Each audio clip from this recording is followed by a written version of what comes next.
Ready whenever you are.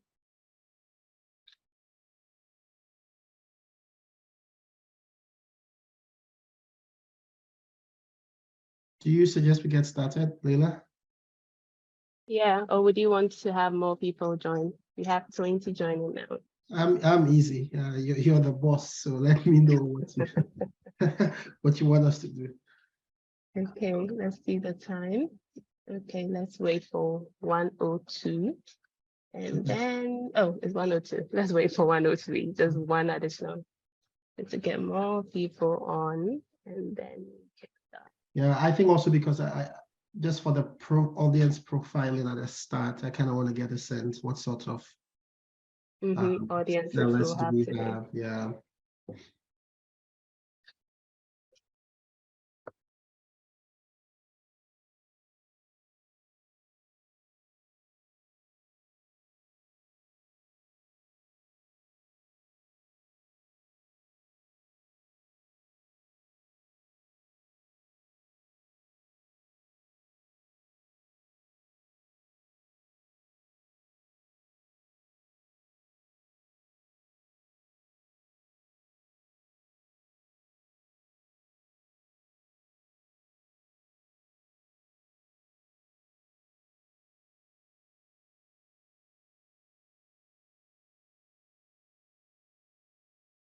We have 25. I think that's a decent number we can start with. Okay, let's get started then. Thank you, Leila. Sharing my screen, you're welcome. Okay, so let me share my screen and then we can get started. Good afternoon, good morning, good evening, depending on where in the world you are. I'm really excited to do this. And part of my excitement comes from a personal philosophy that the most important function in an organization is sales. So I find it really important that that organizations are doing sales well and that salespeople have the tools they require to succeed. So I'm going to, before we get into introductions, I'm going to do a quick poll. Let me sort out my presentation, so I'm sure it's okay. You should see my screen correctly well. So yes, and the reason why I'm interested in predictable revenue and selling right is that I often find that, regardless of how skilled the salesperson is, you would have ended up in some pursuits that you really should not have because you didn't spend enough time to do what salespeople call qualification. And so a lot of this conversation will be about how to qualify the right deal if you're doing B2B sales more specifically, to make sure that one, you are making the most of your limited sales resources, and you're increasing your win rate, which means that your revenue will become more predictable. And I have lots of personal experience, and I probably should ask, are there any people here who've done sales and who, have put a lot of effort in a pursuit only to find out that they did not win? If you can raise your hand to indicate that you actually have had an experience like that. So I see a number of hands go up. You did all of your research, you thought you knew the client, and then all of a sudden, the client's like, oh, sorry, we decided to go with someone else, right? Or we're not even going to buy at all. And I've had a fair few of those in my own career. So I see 6 hands, well, now 5. About 2 years ago, I was part of a team that was pitching a very large sales deal. So we're talking about $300 million deal. And we spent about 2 years and burned through about $4 million traveling and just basically the time of all of the people who were involved in putting together that proposal, only for the client to tell us more than 2 years later that unfortunately they decided that they would actually do that solution themselves in-house, right? And for me, that's an example of the importance of qualification, because in hindsight, we realized that the kind of transformation we're asking the client to do was not something that a company in a highly regulated labor market like France was ever going to be able to do. But we didn't do enough qualification on that deal. And so we spent 2 years and lots of money trying to sell to a client that was never going to be a client. And I think that's why more and more I've become a big advocate of qualification of deals when you come to sales. And I hope that we can learn a thing from today's session. So to kick this off, I'm going to put up a quick poll just so we can get to know who's in the room. So if you can scan this QR code or follow the link, I'm going to try to paste the link in chat. But scanning the code should work just fine. So maybe we should just do that if it's easier. So scan this QR code. It should lead you to a Mentimeter. And then you should have a question. So question is basically, what's your job title? Okay, so I see we have a few responses coming through, 6 already. Good. Okay. Nice.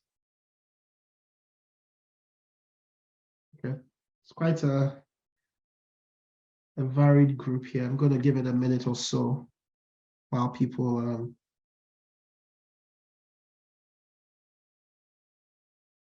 okay, so somebody's saying they need to get a link in the chat. Let me do that.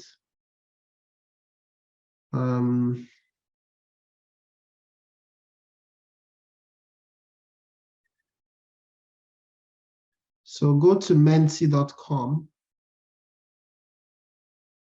and then enter the code 77182774.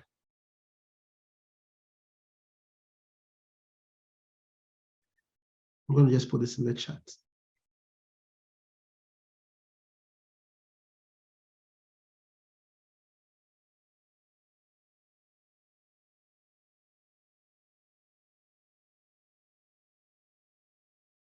Hopefully those of you who can't scan the QR code.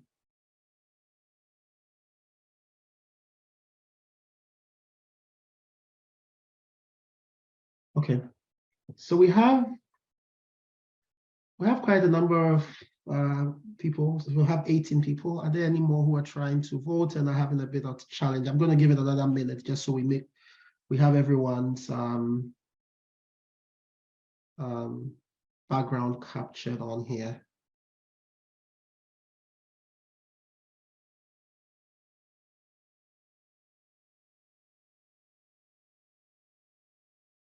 Okay.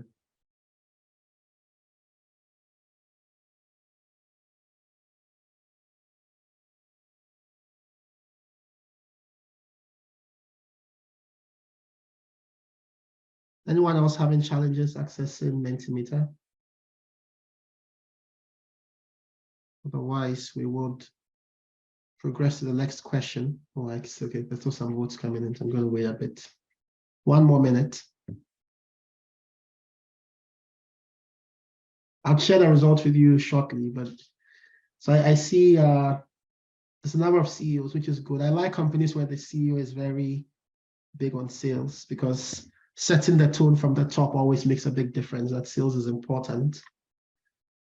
So I'm kind of thrilled that there's lots of salespeople who, or CEOs who are interested in how to improve B2B sales in their companies. I also see a lot of founders. There's a few business development people, and then some marketing folks as well. So lots of relevant stakeholders for the purposes of delivering the sale, which is a good thing.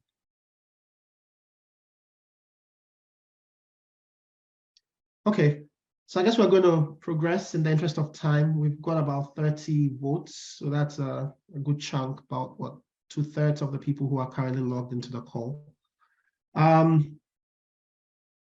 Question number 2 is, what's your company's 2023 sales target? So I'm trying to get a sense, how much are you trying to sell? What did you start the year with your target as? So in rough $1 million terms, about how much are you trying to sell? Oh, okay. Lots of companies are, it's quite a split group. So I'm going to give it a while for the rest of you to vote. How much are you trying to sell? Whether you're the CEO or the director of sales, what is the number that that's on your scorecard?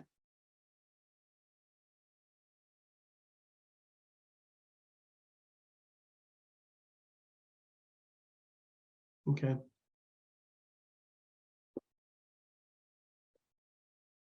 I see. Okay.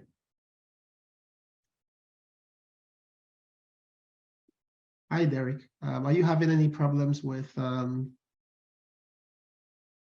Mentimeter?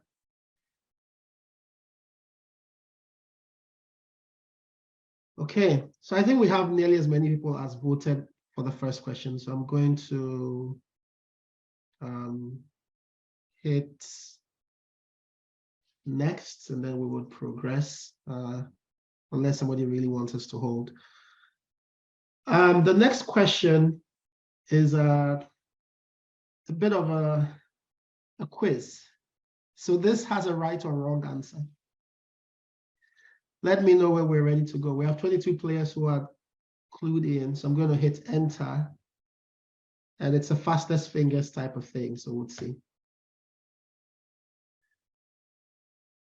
What percentage of salespeople expect to hit their quota? Now, I'm talking globally. If you collect the data and you interview thousands of salespeople, how much or how many of them do you think expect to hit their quota?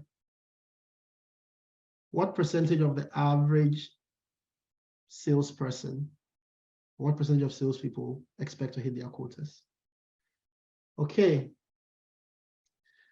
So very interesting. Of those who voted, there were 9 people who got it right. So actually, this is a good time to share my screen and show you the data that we have been collecting on Mentimeter. So I'm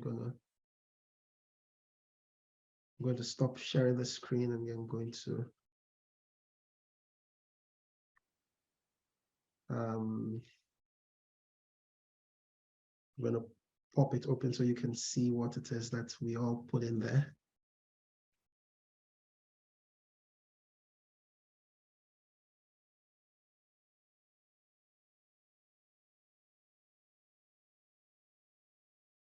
Okay, hold on a second.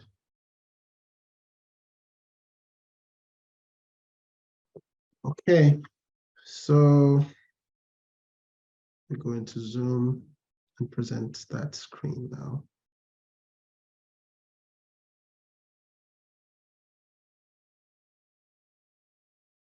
Can you all see my screen? So hopefully, I think it's up now. So this is the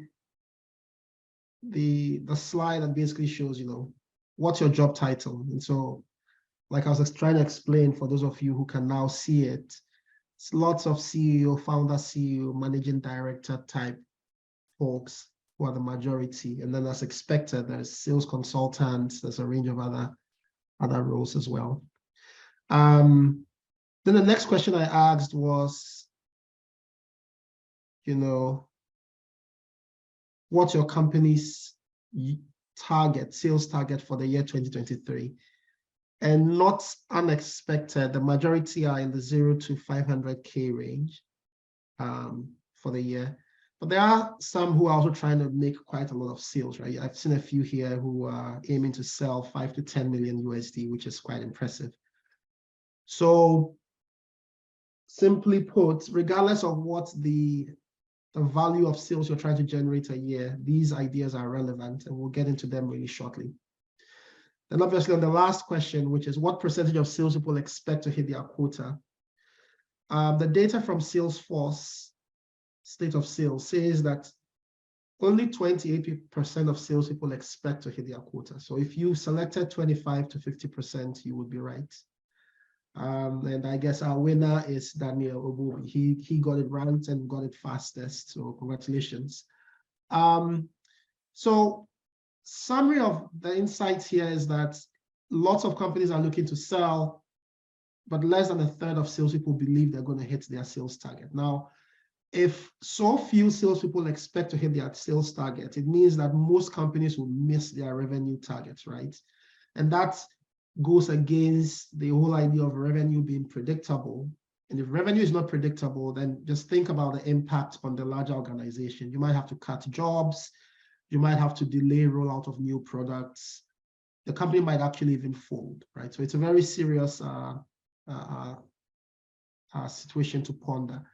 And that's why I hope that through this conversation, we can get into, you know, what are some best practices for selling so that you can increase the likelihood that you are meeting your sales quota and that you are not having to take drastic measures in your business, particularly in these times of uncertainty. So, quick intro, just for those who don't know me, I was in the inaugural class at MEST. I can't believe it's been 15 years since I started at MEST in 2008. Back then it was a 2-year program, and I joined after I had done my undergrad at KNUST. I've since gone on to do a lot of different things, founded some businesses of my own, been co-founder on some ventures. I currently invest in or have advised a number of different, you know, businesses, whether it's in the food or entertainment or mobility, or even nonprofits. I do quite a bit of work there as well. In my day job today, I work as a technology sales vice president at Genpact, which is a digital transformation services company for large global businesses. And then in parallel, I teach entrepreneurship at the Shesi to first-year students as part of their core course, and then I supervise undergrad thesis as well. So briefly, this is what I do. And like I said, I'm going to spend the next half hour or so talking through some of the best practices that I have learned doing sales in B2B, and that I try to apply myself and with my sales teams at Genpact. So let's get right into it, right? I have a very simple formula, and this is a formula that's come from lots of best practices that you can find out there. And the formula is simply this: good deal qualification, right, would result in higher win rates, and higher win rates would result in predictable revenue, which interestingly also results in happy clients and better margins. So if you want your win rates to go up, and win rates are important because if your win rates are low, it means that you're exhausting the time of your salespeople pursuing all kinds of deals that they should not have pursued in the first place. So you want to track win rates and say, of all the deals that we pursue, how many of them do we win? And if you're having a very low win rate, then it suggests that you are expending time on deals you should not have been chasing, and which means that you're sacrificing time you could have spent on deals you should have been chasing and that you could win.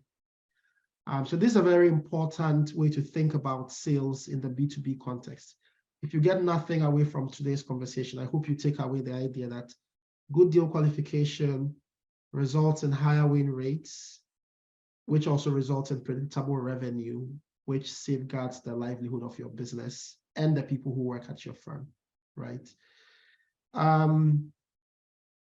So when I talk about good deal qualification, this is what I'm thinking, right? It's important that you develop a deal scoring metric or template for your business. And so for many of you, you probably have a CRM, right? Before salespeople get on with chasing a particular account, you need to define a process for deal qualification and say, who's this company? Who do we know at that company? What do they do? Why do you think we can have a chance with them? And while it might seem like a bit of admin upfront, it would save you a lot of time in needless pursuits. And so there are lots of ways to do this thing. I think you're going to have to devise one that's relevant for your industry, for your stage as a business, and for the kinds of clients that you typically sell to. But whatever it is you do, make sure that you have a comprehensive deal scoring template that you incorporate into your sales training. So when salespeople join the company and they're trying to launch sales pursuits, they know that for every opportunity, they need to do some deal qualification. And that template should also reflect, what sort of buyers you typically have and what sort of competitors you typically come up against. And we'll get into that bit shortly so you understand why it matters. And then once you have that template, it's also important that you include a sales opportunity approval matrix, right? Salespeople working within a hierarchy must need approval from somebody to sign off on a particular pursuit. So you need to decide within your company what's the matrix for getting a deal approved. For some companies, if the deal size is below a certain amount, then just a simple email approval from the manager might suffice. For some companies, if the deal size is above a certain threshold, then there would have to be a team review of the deal scoring data to decide, is this a sensible deal for us to pursue? Because if it's a big deal, then it means we'll have to invest more time and effort. And the more time and effort a deal is likely to cost, the more thoughtful the company needs to be about deciding whether or not to pursue that deal, right?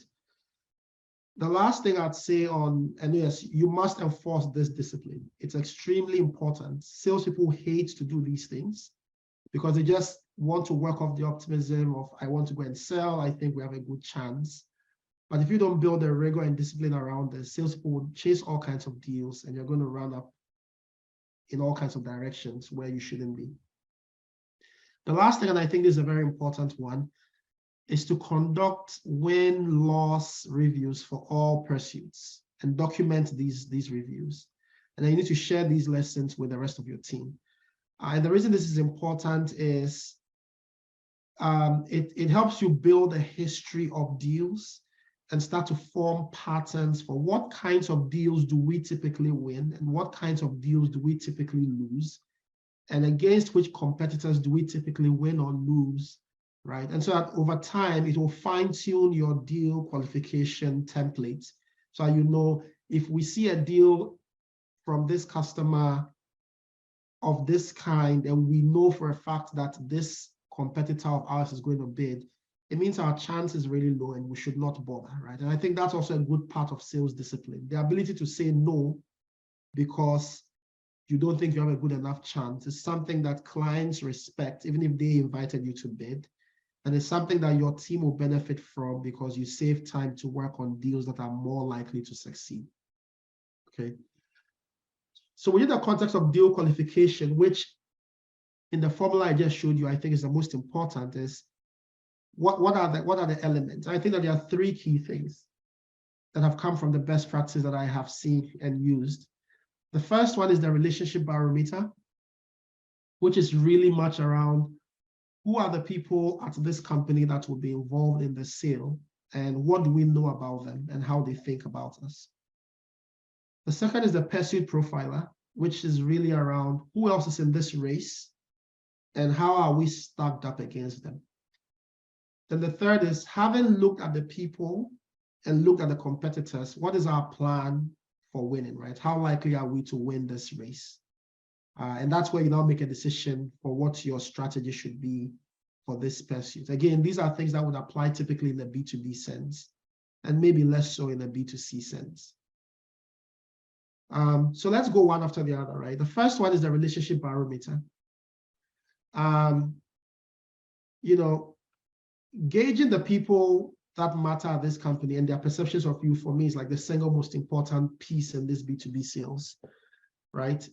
And in my experience, failing to identify who the relevant humans are, understanding their interests and motivations, is the surest way to chase the wrong deals, right? And then, which also means you very likely develop the wrong deal strategy, and you're going to waste time, which is scarce, and waste the bandwidth of your sellers and miss your revenue targets. So doing this work to really map out the landscape of people who will be involved in making the decision is important for you to understand. And one thing I say to my sales teams a lot is that, look, the open secret in B2B sales is that businesses don't make decisions, right? You can think about any business. It's a large business. We're told it's a separate legal entity. But when it comes down to it, a company cannot buy, right? It's human beings that buy, human beings at that company who have been empowered to buy. So while you're selling to a company, you need to really understand that you're ultimately going to be selling to human beings, and understanding the human dynamics is key to improving your likelihood to win or to be successful, or to understand whether or not you should do this deal or not. So to get into a bit more specificity, the thing here then is you need to map all of this out and then introduce some sort of a scoring mechanism for this. So you need to ask yourself, who are all the people that would have a say in this deal, right? This includes the people with official designation for the particular sale. But as you well likely know, there are lots of people who are informal decision makers, either because they report to the decision maker, or they are somebody in the organization that the decision maker thinks very highly of. Sometimes they might even be outside the organization. And so your job is to identify all of these people and then define a scoring metric based on what you think their importance in this deal would be. So you need to say, okay, if we think the person is very important, we score them an 8 out of 10, or a 1 out of, or a 4 out of 5, whatever deal scoring metric you design. Make sure that your scoring reflects their relative importance to the deal, right? The next thing you need to ask yourself as you evaluate them is, what do they think of us, right? Our company. So if you're going to sell to a company, you need to ask, I am going to sell to MTN and I sell CRM solutions. What does MTN think of us, if at all? And it's not MTN as a business, because MTN cannot speak, but these people that you have identified, what do they each think of you? And within that, there's a matrix of people that, or tags you can think about. You might indicate that you are unknown to them, right? They don't know you, so they don't have any point of view, and they might develop a point of view over the course of this transaction. And then you might have detractors, right?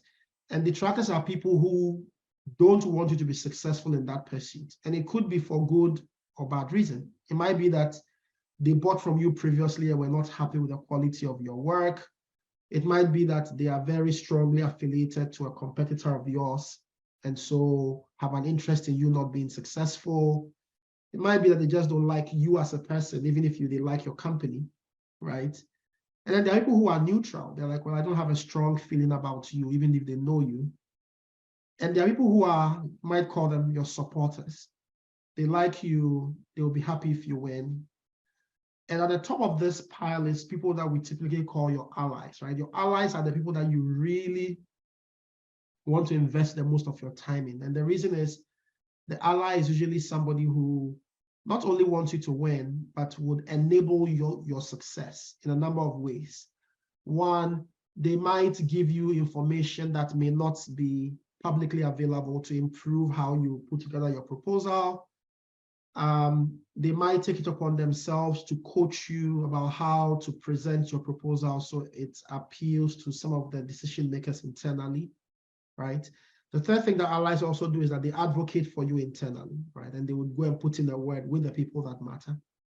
And it's really important to think about these sorts of stakeholders as you do your relationship mapping. The other thing I'd say about relationship mapping is this. Whether somebody is a detractor or neutral or an ally, it's also important to understand where they sit within the base of power. Now, the base of power within some of the best practice literature is the people who are most influential in this deal. So let me illustrate this. If you have an ally who sits in the base of power because he is, for example, the budget holder, or he's like a key influencer of the budget holder, then you know that you're in a good place because you have an ally, and your ally is within the base of power as far as the decision around this sale is concerned. And then just right outside the base of power, you have what we call a dynamic zone, which is they are not exactly in the base of power, but they are very close. And so if you have a supporter or an ally in the dynamic zone, that's also generally a good thing.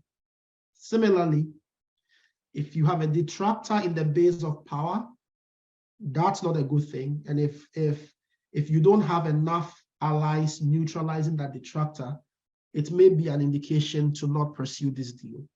So again, spend time to understand who are all the people that would have a say or influence on this deal, score them, map them into one of these, and you can name them differently. You don't have to call them detractor, neutral, supporter, ally. You can call them whatever you want.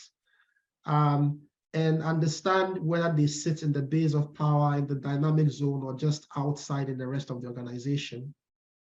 And use that to then map out how you intend to engage people and how much time you spend convincing people when you're trying to make a sale.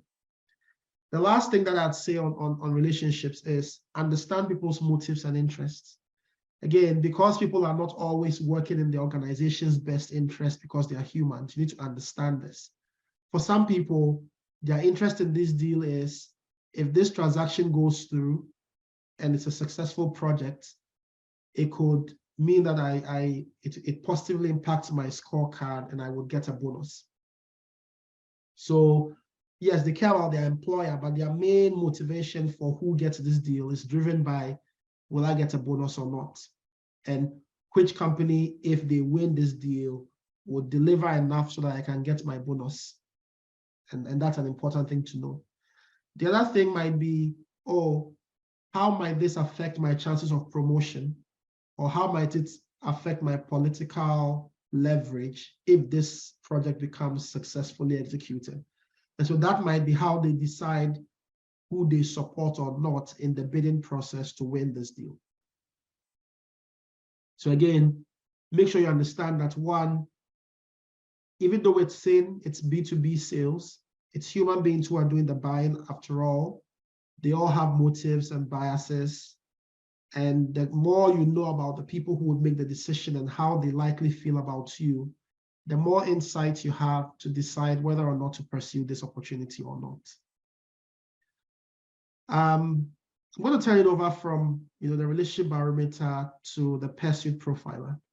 And maybe I should pause and look in the Q&A if there are any questions that might be worth sharing. Okay, so I'm seeing a few questions. So do I have any deal qualification templates that I can share? Will I share my presentation? So do I have deal qualification templates? The one that I have is very custom to the team and the company that I work for today, right? So are there ways to do this? Yes, there are. I might find some resources and share with you from Revenue Storm. There's also, there's another resource I've found in the past. But ultimately, I found that those might be good starting points. And just like Willem asked, can you customize? You can customize, and sometimes you can build from scratch. And it's also not set in stone, because even for us, we found that as you do more win-loss reviews and you get more data, you refine your deal qualification process and the parameters in there and the weights you put on different things to improve it. And I also do consult for some companies around these sorts of things. If they are large enough and have a complex enough problem, we can find your consultant who can help understand your sales process, who these key stakeholders are, and help you custom build something that might sit within Salesforce or whatever other CRM tool you use. So, so that's something to think about. Daniel says, what do you do if you don't know anyone in the brand or the company that you are chasing for the deal? That's a very good question. So again, this is a judgment call that sales leaders have to make based on where they are as a team. Now, there are different schools of thought. In one school of thought, there's a psychology of abundance thinking that says there's always enough prospects to pursue. And so if you think of the effort of your salesperson as a limited resource, should you spend that time on a totally brand new company where you don't know one, or should you spend it on a company where you have some traction and can upsell or cross-sell or do some other thing? Invariably, even if you don't know anyone at that company, you can do the mapping of that company and say who works there, who's involved in buying this sort of product or service. And as you know, this relationship map is not static, right? So you would potentially decide, maybe this is a big enough opportunity that we want to explore somewhat. So we would map out the company's key stakeholders from what we know being on the outside. And as we start engaging and we have conversations with people internally, we would start to update our mapping of that company and say, okay, we know that there are 10 people who might be involved in this deal. We've managed to speak to 3 or 4 so far. They seem like they are neutral. They may not be keen. Maybe we shouldn't bother. Or of the 4 we spoke to, 2 of them were already quite negative. Let's not bother. We need to define some process of that sort. The other thing I would say is, as much as possible, do not go sell cold. And it's not you need to know somebody there, but you need to also leverage your network. So there's tools like Salesforce, Sales Navigator, where you can basically see who in our organization or who in my personal network might be 1 or 2 steps away from these decision makers that we've identified. And your preferred path is to always ask, is there somebody like that who might want to put an introduction through for you? It always makes it easier for you that somebody who they know is the one who's making the introduction. It often means that you're starting from at least a point of being neutral, where you have a good chance of turning them into a supporter and an ally, versus starting off cold in the unknown bucket, where you might quickly turn them into a detractor, or you might just stay neutral and not gain traction. So it is not uncommon that you don't know somebody at the company, but regardless, it's often encouraged that you spend time networking your way to that intro call to help you gauge whether this is an opportunity to pursue or not. I think that answers the questions that we have for now. So I'm going to proceed with the next stage, which is the pursuit profiler. And like I said earlier, it really is about, in the race, who else is in that race? And I have a quote that I often put out with my salespeople again to say, unless you are delusional or unless you're selling eternal life, those are the only 2 scenarios in which you should assume that there are no competitors in the sale. Because even if it is not an actual, tender, or even when the client explicitly tells you, oh, we are only talking to you, oftentimes that's not true. It may be that may be what that particular stakeholder knows, but there may be another colleague of his or a superior of his who has a relationship with a potential competitor. And before you know it, the deal has taken a rather funny turn and you've lost the deal. So always assume you have a competition and spend time to map out who you think they are and how you stack up against them. And the more you know about their strengths and weaknesses, both from how better positioned they are with the relevant stakeholders and the strengths and weaknesses of their offerings, the better your chances of succeeding in your sales pursuits. So like we're discussing, who are the other vendors? You're going to have to ask yourself this question.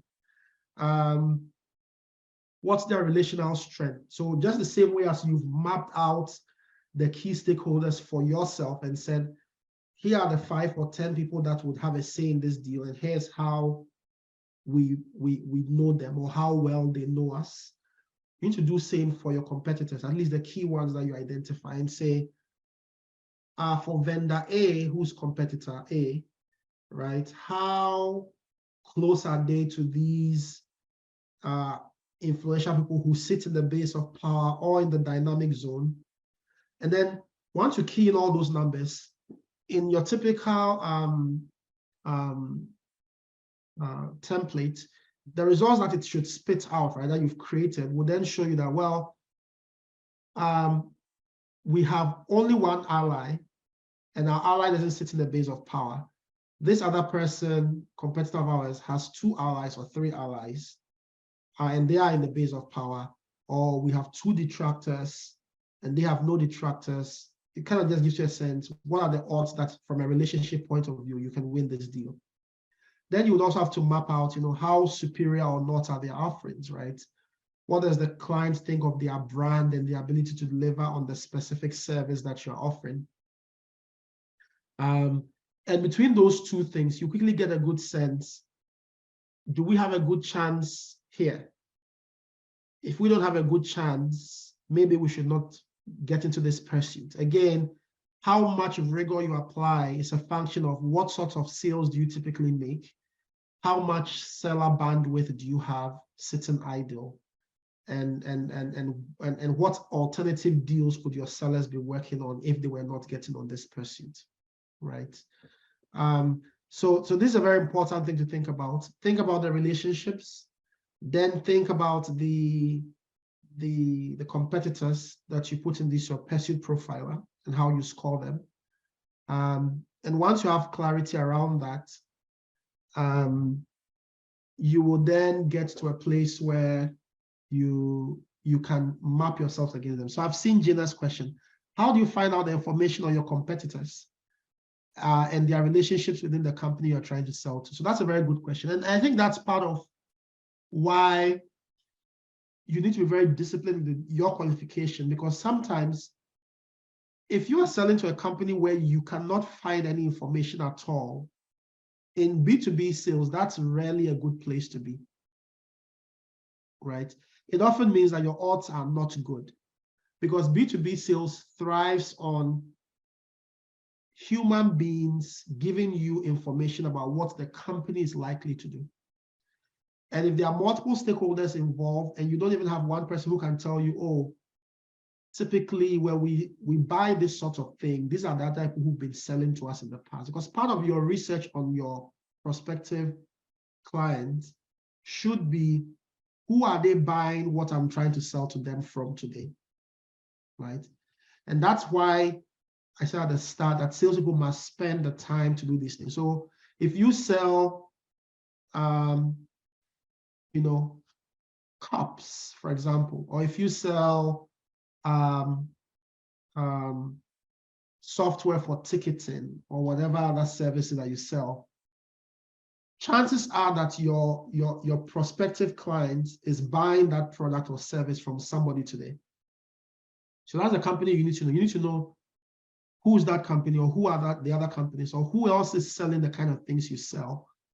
And you need to network your way, like I said earlier, to at least one person internally who can give you a sense, oh, we've been buying from these guys for the last 5 years.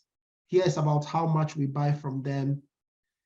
In general, our company really likes their product, or they might tell you, oh, we buy from them because we don't have anybody else to buy from, or we buy from them because they offer us the best price, or we buy from them because the CEO of that company is a very good friend of our own CEO. It kind of starts to give you a sense, right? And that's where your job as a salesperson is really to do that intel gathering work in terms of finding this sort of information. So it's always not information that's sitting out there, and part of your salesmanship is your ability to gather this information, especially if this is a sale that one has a long sales cycle and would involve a lot of effort and money. You want to do this background work quickly and decide yes or no, should we be chasing this deal or not? So hopefully that answers the question that Gina and Winifred, you both have, just around the idea of how do you find information about your competitors and how they stack up against you in terms of relational superiority with stakeholders at the client, but also products and services that you're offering, and just your brand and your value proposition in the eyes of the customer, right? Again, you may not get this from the very first deal you do. So you might go try to sell to MTN the first time, you might not succeed, that's fine, but you will get some information. And over time, you go back and you sell again and you get a bit more information. And even if you succeed, like I said, wins and losses both teach you things about the company, about the changing relationship dynamics internally, and how you must adapt your approach in future pursuits. So this is data that you would be collecting on an ongoing basis. It's not static data that's available to just browse, for want of a better expression. Cool.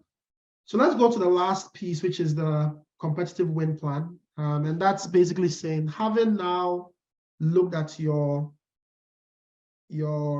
relationships and the stakeholder, having looked at your competition, what's your plan? And my view is that you're only as good as your plan based on the insights and the quality of insight that you have been able to gather. If you have faulty data, your plan will be faulty and you would fail. And I must also mention here that in doing this analysis that we've talked about, it's important to make sure that you are honest with yourself, because I find that sometimes salespeople are over-optimistic and they score themselves highly or score the competition lowly, and based on that decide that, oh, this is a good deal to pursue, only to go and end up losing and wasting time. So I have one last slide that talks about just how to think about that stuff in a bit more rigor. But like I said, whether it's for reasons of compliance or whether it's just companies trying to do good due diligence, there is usually comparison of vendors. And so you need to think about what should your strategy be in terms of how to go forward after collecting the data. And there are broadly 4 approaches that you might want to take once you've done your profiling. You might want to do what we call a frontal approach. Frontal approach is basically saying we're going to go head on with these guys, because in doing the analysis, we think that we are equally matched or comparably matched with them. And so in a head-to-head, we have a good chance of winning. And so let's go ahead, right? That's when you go frontal. That's how most salespeople think about selling. But the real truth is that's not always the right way to approach a sale. So if you feel like you are evenly matched, you might want to go frontal.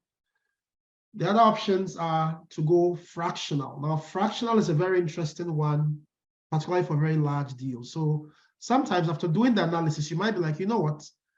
The client is trying to buy something really large. And in our assessment, there are some aspects of what they are trying to buy that we are good at or better than most of the competition at. But there are other aspects of it where some of the other competitors are better. So you might then say, okay, what if our strategy then becomes to convince the client to split the deal? So the client says, oh, we're trying to buy an end-to-end ERP system that does this and that and that. And we're like, well, maybe we really know accounting software, but we don't know HR software well. Can you split the two? And then let's have a bid so that we can provide you the accounting service where we know we are best in class at, and you can award that to somebody else who's better on the HR side.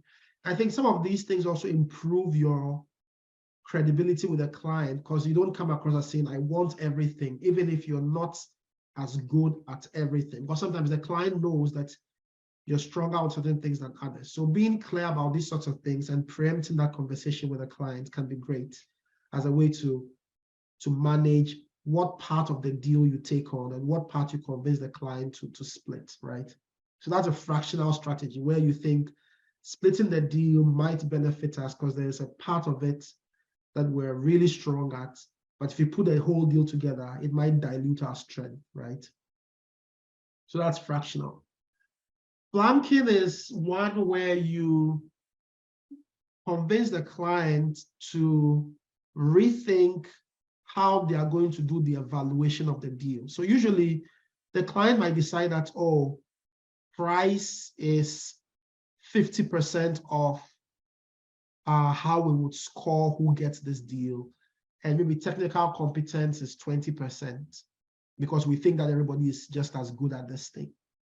And if you feel, for example, that, you're really technically good, but your price is not great because, maybe you're just more expensive because of the quality of your product or whatever, you might want to convince the client to rethink their scoring metric to say, hey, here's why quality is extremely important. Here are other clients like you who went the cheap way and paid a higher price in the end. And so if we are you, don't get too hung up on price, think about quality.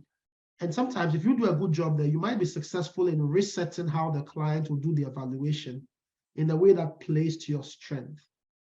But you will only be able to do this if you've taken time to understand who are the decision makers, how do they buy, or how do they think about you, and how do they think about your competitors, and how do you stack up against them, right? So that's what flanking is all about, resetting the selection or decision matrix of your clients. The fourth and final, win approach is what we call forgo, right? So in the forgo strategy, you're basically saying, so doing the analysis, we don't think we have a good chance here and we will not do it. I find that very few teams do this because salespeople always want to pursue every deal. And my advice is get to a place where you are foregoing more deals so that your win rate is improving. If you have 10 deals and you chase all 10 and you win one, that's 9 deals you've lost and time wasted on potentially going to prospect for new, more successful opportunities. So get into a habit where over time you understand what are we good at selling and what are we not so good at selling, what kinds of clients are likely to choose us and which clients would not, and forgo those deals early so that you can spend more time on the deals where you have a good chance of applying one of the first 3 strategies that we've discussed earlier. And, along these lines, like I said, confront the brutal facts. This is the first part of the Stockdale paradox, which says people tend to be very over-optimistic, but it's important to confront the brutal facts. Because if you don't do so, you'll be lying to yourself. And I think that many of you will probably agree that lying to oneself is the greatest form of deception. So please be critical of yourself and your competitors' chance as you do these sorts of analysis when you build it for your company. And in closing, I'm going to go over the formula. One is good deal qualification. Will result in higher win rates because you would pursue only deals where you have a good chance. And higher win rates will result in predictable revenue because you kind of know that our chance of winning most of the deals we pursue are high. And, higher win rates and predictable revenue will typically result in happier clients who feel like you're more attentive because you're not spread too thin, but will also give you better margins because you don't lose a lot of sales firepower chasing deals that you should never have chased to start with. So good luck for all of you who sell or who work on sales teams or who run sales teams or who are responsible for generating revenue. And I hope you're able to make it rain. And so at this point, I'll pause, see if there are any more questions in here. And then, we might take some voice questions and have people ask a few live. So I'm seeing Francis' question. I think I know this name. I'm wondering how we would pursue B2B deals where the price point in question is low and the sales cycle should be short. How much effort should we invest in relationship building, etc.? So this is a very good question, right? I think that B2B deals that are fairly small start to feel more like B2C type deals, right? It's a question of how much time can you really spend on it. The way to answer this question is to ask, even if the deal size is, say, 50,000 CDs, how much effort are you going to have to spend to close 50,000? So the way I would answer that is to say the amount of effort you spend on the deal is also commensurate to what does it cost you to service that deal or that pursuit. And that is why I've not been able to present you with a single template or metric or matrix for doing your deal qualification. So you might need a bit of help and thought to think through what's the right level of qualification for the kinds of deals that I sell, and how can I adapt that to suit, where my business is at or where we're trying to go. So I don't know that, I have a very specific answer, but I think the idea is that every company that's selling to businesses should do this. The level of rigor might vary. So if it's a small deal, then maybe the decision makers are 1 or 2 versus 10 or 20 in a multi-million-dollar deal, which means that also the effort to map them out and qualify them would be easier, right?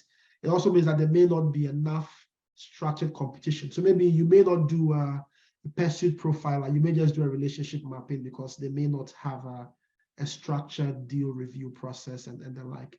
But it all depends on your industry and things like that. I hope that's clear. What do you do if you're unable to convince your clients about reevaluating a deal that they aren't going with you because of the costs? Okay, so if you're not successful with your attempt to do what we call flanking, right, trying to them to reset how they approach it, then one of two things might happen. You might have to think about foregoing the deal. That's one. Two is you might have to, it might be the case that you're not selling the value of what you're offering clearly enough. Three is you might have to think about other incentives that make the clients potentially willing to pay more to go with you. So are there other benefits or services that you can add and call them as deal sweetness? You might, for example, say, okay, if you don't want to pay as much as I'm asking you to pay, can you sign a longer term deal? So for example, you typically do a 1-year deal at 10,000. I'll be willing to reduce to 8,000 if you do a 5-year deal. That gives you predictable revenue. Again, that's another one of those lenses to take, right? And so that might be one way to think about the question of, how do you approach deal structuring, which is a slightly different matter from deal qualification, right? It's more, how do you structure a financial deal or the commercial terms to increase the likelihood of success? Should every member of the team, of the sales team, do deal qualification, or should we separate the team focus? So the way to do it is the person who owns that deal should do the qualification. So if you have a deal, if you have a sales team of 3, and I am one of the salespeople, and I'm the one who's selling to Airtel, I need to qualify that opportunity at Airtel. Usually, you assign accounts to salespeople, and within each account, they will have multiple opportunities. So the person who owns the opportunity will do the qualification, and depending on what your process is internally for how you approve or qualify deals, they might have to do a presentation to the rest of the team as part of your ongoing sales meetings. But again, how rigorous your process is needs to be informed by what the sales cycle in your industry is, what the average deal sizes are, and things like that. So Cecil's question is really important. If you had to think about the 20/80 rule, what would you do? I would say, if I was to do 20/80 here, the relationship mapping is the absolute most important piece. So if I felt like, well, this might be a bit too much for the kind of company I'm running, then I might sacrifice the pursuit profiler, unless the deals are very large. But if they are relatively smaller size deals, then I will do the relationship mapping. And the question then becomes, how extensive do you go with your relationship mapping? You might just want to focus on those in the base of power, right? If it's a bigger deal, you might say, okay, well, I'm not just going to focus on the 3 or 4 people who will decide. I want to focus on all the additional 3 or 4 people that report to these 4 people, which now becomes a group of 16 or 20, right? So how big your relationship map is a function of, how big is this company? How big is the deal? How much time do we have? All of that kind of thing. Anonymous thing is saying, how can we build a relationship with companies that don't know us as we're an early stage startup? So that's really where your salesmanship needs to come alive. Like I said earlier, you need to spend time going through your network, right? There's this general principle of 6 degrees of separation. In 6 contacts, you can get to almost anybody you want. If you think about it, from where you are, if you wanted to get in touch with the president of Ghana, there's probably a friend of yours who is the relative of a minister or an MP, and through whom, in 6 steps, you can get to almost anybody you want. And so that's your job to kind of think about, okay, company X is a very important prospect for us. We need to get in touch with their CEO or whatever other person. who in our network knows somebody who knows somebody who knows somebody, right? And again, like I said, the relationships are less with the companies, but more with the people at those companies, because even though you're trying to sell to a company, at the end of the day, it is human beings at that company that would buy. I'm going to try to move a bit faster. Priscilla says about fractional. Does it mean you partner with a brand that can handle the side of the deal you can't deliver on? No. In a strict fractional deal, the company just basically says, we would have 2 separate vendors doing this thing for us, right? So, for example, if you sell bread, let me give you an example of, you know how sometimes you go to a watches seller and there's somebody who sells avocado by the side, right?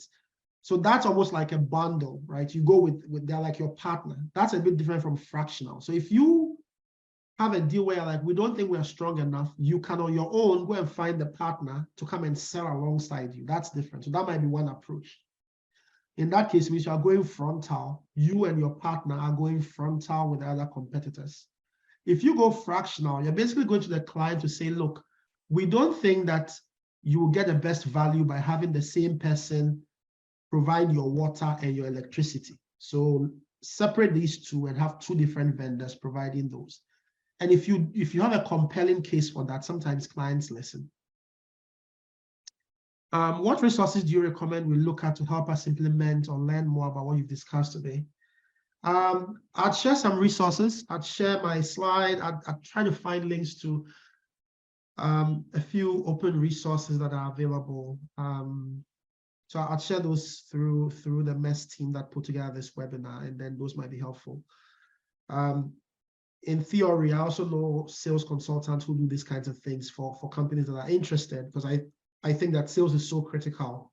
It might well be the kind of place where you invest the effort and time in getting the structures right so you can win.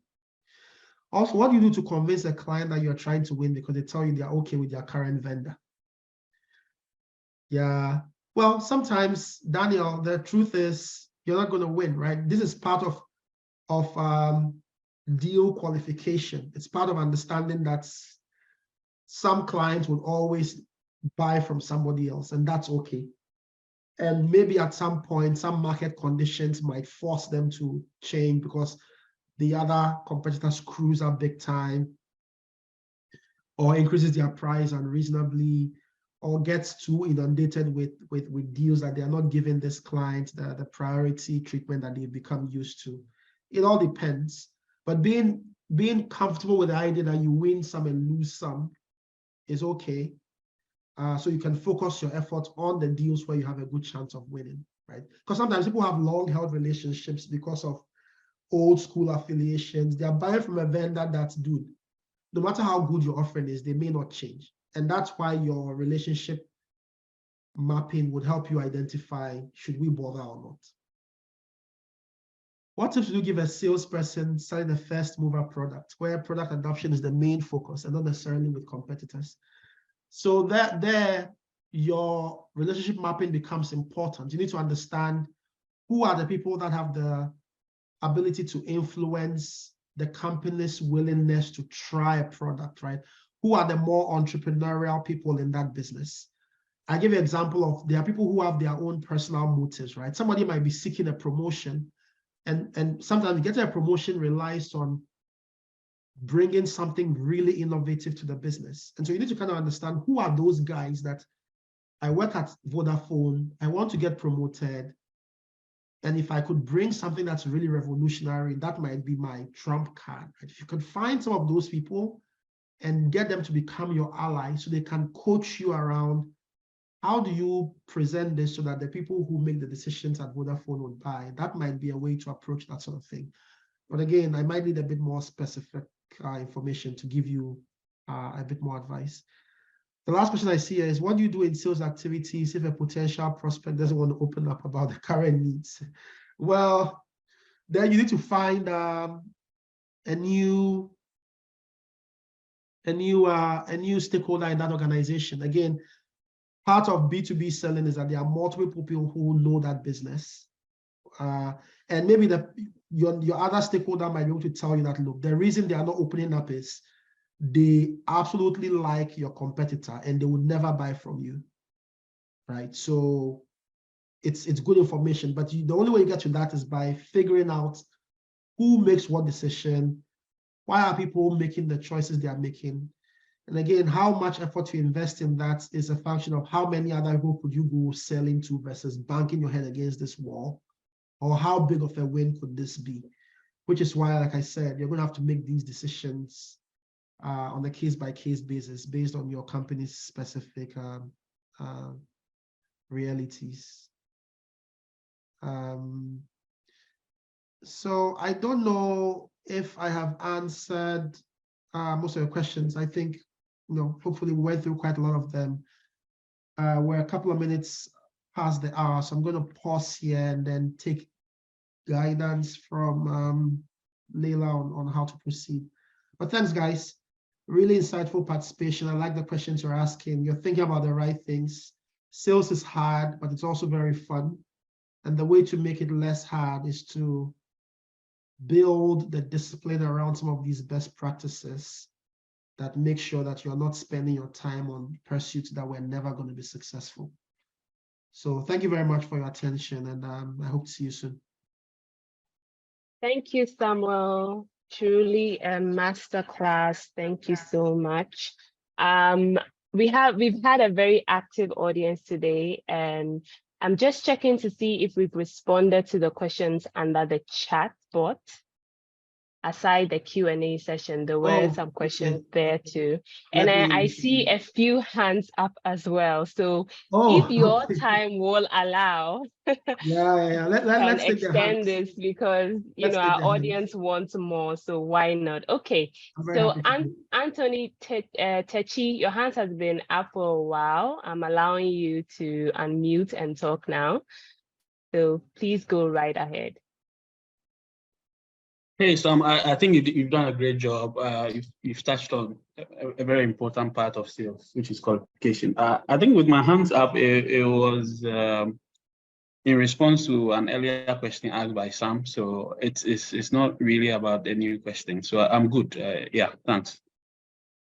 Thank you, Anthony. Awesome. Thank you. Thank you, Anthony, for being with us all too. Grace, your hand's also up. Do you want to ask your question now? I'm sorry, but I think it was a mistake. That's okay. Let's go to Daniel. Daniel Obuobi, I just saw your hand go up. Daniel, are you also ready? Yeah. Hi, Leila. Thanks for the time. I just wanted to find out from Sam. I think I asked this question, but I don't know if he saw it. I was saying that one of the keys that I find very vital in the sales process is the communication skill, or how you are going to be pitching whatever product you have to the potential client that you want to win. So my question is, what's his advice to salespeople and sales teams on how to better build their communication skills and a bit to help them be able to get clients to see value in what they are selling or trying to pitch to them? Yeah. So I'd say two things. Again, and it will all come back to the same thing about relationship mapping, right? The more you know about the people, the better you are at thinking through what's the right approach. Right. So when you talk about communication, right, it's not just what you say, it's also what format you communicate through, how do people like to be communicated to, right? Some people prefer email. Some people want in person. So if your relationship mapping says that this guy, he likes to talk in person, you might then have to find a way to bump into them at the office so you can have a quick word with them, right? So there is the question of how you communicate, but there's also a question of what is your stakeholders' preferred style of communication. And the more information you have about that, the more effective you will be in terms of adapting your style to suit what they are most likely going to respond to, right? And that's why this relationship mapping thing is so critical. Now, beyond that, the other thing I'll tell you is something we call, there's a framework we use that we call, at least that I've become very used to, it's called SCV. And that's probably a whole different thing in terms of how do you prepare for your sales presentations, whether it's in a deck or in person. But it's the idea that SCV is situation, challenge, value proposition. Often when people go selling, they go and start off with a value proposition, right? What you need to spend a lot of time doing is mapping out the client's situation, which is basically the context in their industry, all of that stuff, mapping out and validating their challenges before you then talk about yourself, right? Because the first two help you build credibility. So the client knows that, yes, you really know my industry, you know my business, you've spent time trying to understand where we are, where we want to go, what's holding us back, all of that stuff. And it's only when I know that you understand that and I can trust that whatever solution you're trying to present to me is likely to work. So my general advice is spend time in that validation process. As you validate and know people and have conversations, make sure that whether through your research or through those conversations, you're being able to tell what's the situation in this client's industry today. Can you articulate that very clearly? What are the trends that are going to shape success or failure? What are the challenges that the client is facing, whether it's price or cost pressures, whether it's attrition, whatever it is that you are interested in. And then only then do you then present your solution if it is relevant to those first two, right? Hopefully that helps, Daniel. I think there's one last hand up, Leila. Yes, we have John J. Okay. John, you can go ahead now.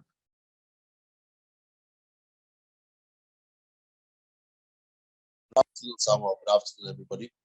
An awesome presentation by you. Well done. I would like to ask, in a very competitive industry where you are having lots of competitors, how do you stand out B2B in terms of sales and marketing and strategic planning?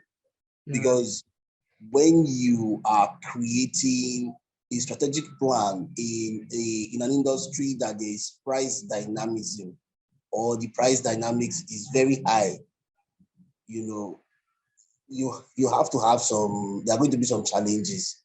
So how do you stay, aside relationship management, because what people are looking for is profitability, not actually relationship management. So vis-a-vis, how do you try to play down on the volatility and also get loyalty at the end of the day and also make great sales?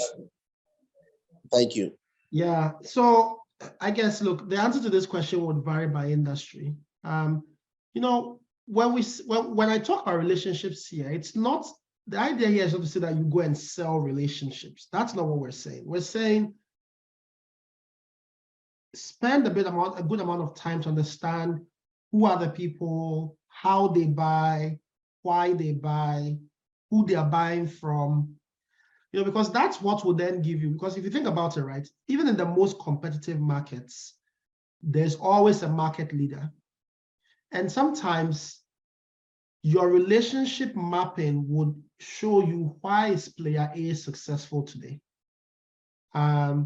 And that's kind of information that if you work in sales, you can capture and then decide, one, what are they doing that we can do just as well or do better? Two, if this geography is saturated, well, are there other geographies we can go try out? The third thing is that sometimes you would find that, look, it's not about ability to sell, it's just that we don't have a better product. And so that might be good feedback for you to go to the product team or the rest of the organization to say, we need to build some differentiators into our products or into our commercial terms. So I give you an example. Can you give deep discounts for longer term contracts? Can you offer some additional services as a deal sweetener or as pro bono on top of it? Can you Another way that salespeople sometimes are able to get into the door, and we've done this too quite a bit, is to do what we call impact commercial models or outcome-based pricing, where you say, look, everybody else charges you 1 million CDs a year for this thing. Now, we are so sure that our product works or our service works that we would only charge you 40%, and then we will design with you expected outcomes for which we will maybe get paid a certain percentage of the incremental revenue that you earn, right? So basically, you're going to take a risk on your own income by saying, we'll only charge you a base of 25% or 40% or 50%, whatever, and we will make up the other 50% or more by delivering value to you. And all of these things come from really understanding their business, which you cannot understand if you don't build deep relationships at that firm. So the more of your client's business you understand, the more clarity you have around what are the things that matter the most to this client, and how can we adapt our products, our pricing or commercial models, our terms, and making sure that we are competitive, right? And I have found that there isn't really many other ways to get this right if you're not building deep relationships with the clients. So hopefully that answers your question, John Jay. Yes, very well. Thank you so much, Samuel. You're welcome. You're welcome. All right. Thank you. Thank you, John. Thanks to all our participants today. This has been very, very, very lively and very, very active. I see 2 more hands raised, or last one, Cecil. I'm really pushing the time on Samuel today. Last one, you're the last man to talk, and then we close up. We also have a very exciting product management masterclass coming on in June. So I'll tell you more about that right after this question. All right, Cecil. All right, thank you. I'm trying to keep it simple. How long is too long for a B2B sales cycle? Wow, man.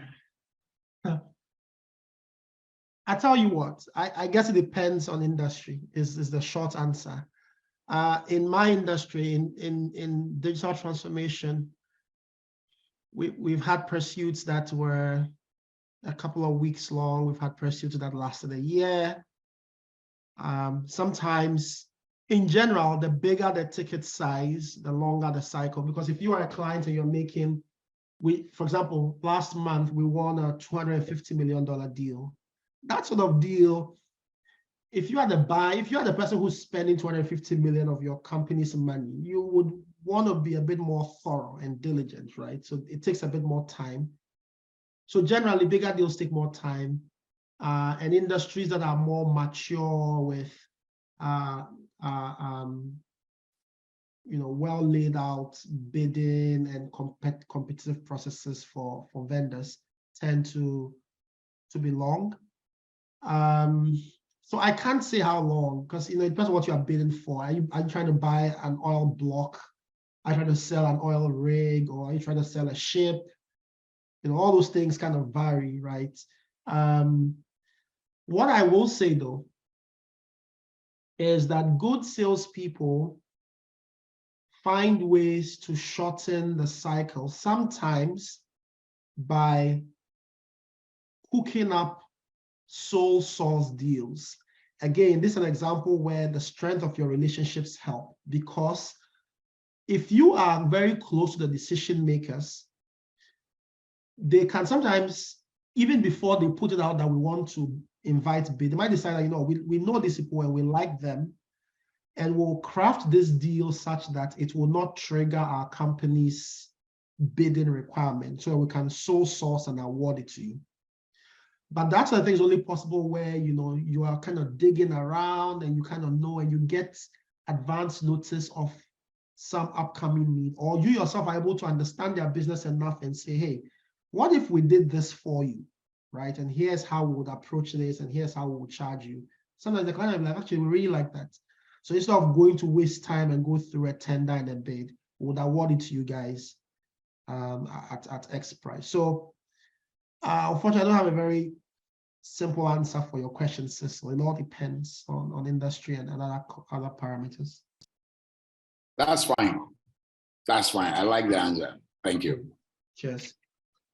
Thank you, Cecil. Thank you, Samuel, again. This was really, really a masterclass. Thank you so much. We've seen that some questions were not answered, but please do hit Samuel up on Twitter. He has a Twitter here. Slide into that DM and ask him any further questions that you may have. We would also be sharing the slides and any additional resource materials that Samuel is able to share with us in the coming week. For those who just joined or joined midway, the full recording will be up on our YouTube page, MEST Africa YouTube page, by next week. So please be on the lookout, but we will also share an email with the resources and also a link to the video. So thank you so much.